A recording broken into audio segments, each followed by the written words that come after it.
Napoleão Bonaparte, de 1769 a 1821. O maior líder da história da França, Napoleão Bonaparte, nasceu de uma linhagem italiana em Ajaccio, na Córcega, em 15 de agosto de 1769.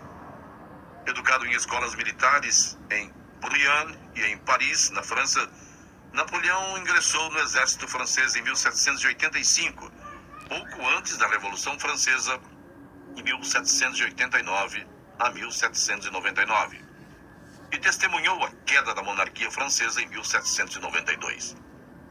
Ele participou da derrota dos ingleses em Toulon em 1793 e recebeu o comando da artilharia francesa quando da invasão da Itália em 1794. Após obter uma sucessão de vitórias brilhantes contra os austríacos na Itália, Napoleão, então general, comandou a invasão do Egito em 1798, tomou o Cairo e, em seguida, Jerusalém. Essa série de vitórias inspiraram os franceses e Napoleão voltou à França como herói nacional. Fazia uma década que a França se via sem um grande líder. O fraco e incompetente diretório que governava a França estava à beira do colapso. E em 1799 foi substituído por um consulado com Napoleão ocupando o posto de primeiro cônsul.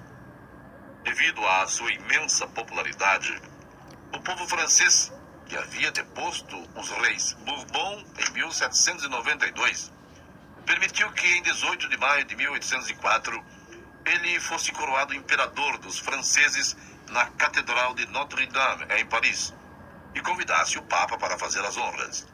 Mas, quando chegou o momento mais importante da cerimônia, ele tomou a coroa das mãos do Papa e ele mesmo a pôs sobre sua cabeça. O sonho de Napoleão de um grande império francês começava a ganhar força. Ele já controlava a França, os Países Baixos e a Itália, mas sofria oposição por parte da Áustria, Inglaterra, Rússia e da Prússia. Ele planejou então uma invasão da Inglaterra, que foi obrigado a suspender, mas venceu os russos e os austríacos em Austerlitz em dezembro de 1805. Prosseguiu, derrotando os prussianos em Jena em 1806 e os austríacos em Friedland em 1807. Nessa época, Napoleão havia atingido seu objetivo de controlar efetivamente uma área da Europa maior até que o Império de Carlos Magno. Ele dominava a França, Polônia, a Itália e todos os países intermediários, inclusive a Áustria e todos os estados alemães do antigo Sacro Império Romano. Em 1810, quando os russos se recusaram a unir-se a seu bloqueio continental contra a Inglaterra, ele decidiu invadir a Rússia. Conseguiu capturar Moscou em setembro de 1812, mas as condições do rigoroso inverno ameaçaram cortar suas linhas de suprimento e ele teve de se retirar. Esse desastre militar foi o início do fim para o poderoso reinado de Napoleão. Quando os estados austríacos e alemães se rebelaram contra seu domínio, ele foi forçado a se retirar e seu império ruiu. Em 11 de abril de 1814, ele abdicou e foi obrigado a se exilar na ilha de Elba. O homem que havia governado a maior parte da Europa tornara-se um mero morador de uma ilha minúscula e rochosa. A saída de Napoleão em 1814 deixou a França num caos total, não muito diferente daquele que ela experimentara durante a Revolução. Nessa época, a monarquia dos Bourbon foi restaurada, mas Luís XVIII só reinou por 10 meses. Napoleão, que ficava cada vez mais aflito durante seu exílio, decidiu retornar à França. Em Paris, ele foi recebido de braços abertos, sobretudo por razões nostálgicas, já que representava a gloriosa França do passado. Por um breve período de 100 dias, iniciados em 10 de março de 1815, o relógio parecia ter andado uma década para trás. No entanto, o fato de ele ter voltado ao trono não agradou os velhos amigos. Napoleão sabia que tinha de agir rapidamente para restaurar seu império. Ele tinha de arriscar uma vitória rápida que derrubasse os países da Europa como frágeis peças de dominó enfileiradas. Uma grande tropa britânica, prussiana e holandesa, sob o comando do general prussiano Gebhard Leberecht von Blücher, de 1742 a 1819, e de Arthur Wellesley, de 1769 a 1852, Duque de Wellington, foi reunida na Bélgica. Mas as forças numerosas e bem equipadas de Napoleão dividiram Blücher e Wellington e derrotaram os prussianos em Ligny em 6 de junho.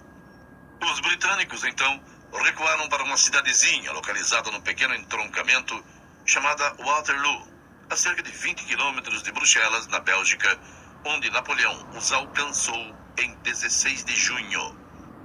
Ele havia se preparado para atacar em 18 de junho, mas a chuva atrapalhou seus planos de posicionar os canhões.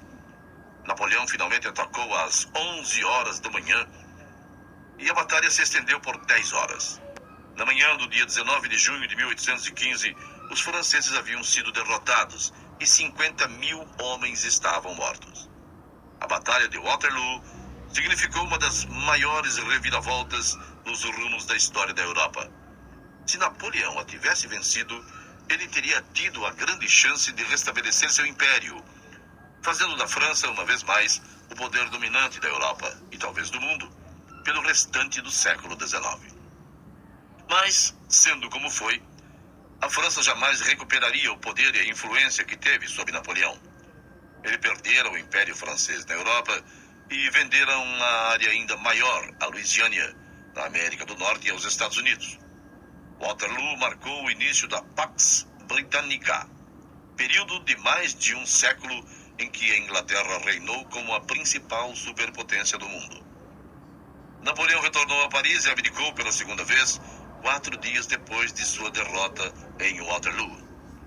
Ele se rendeu aos britânicos e foi levado para a ilha de Santa Helena, no Atlântico Sul, onde viveu até sua morte, causada por um câncer, em 8 de maio de 1821.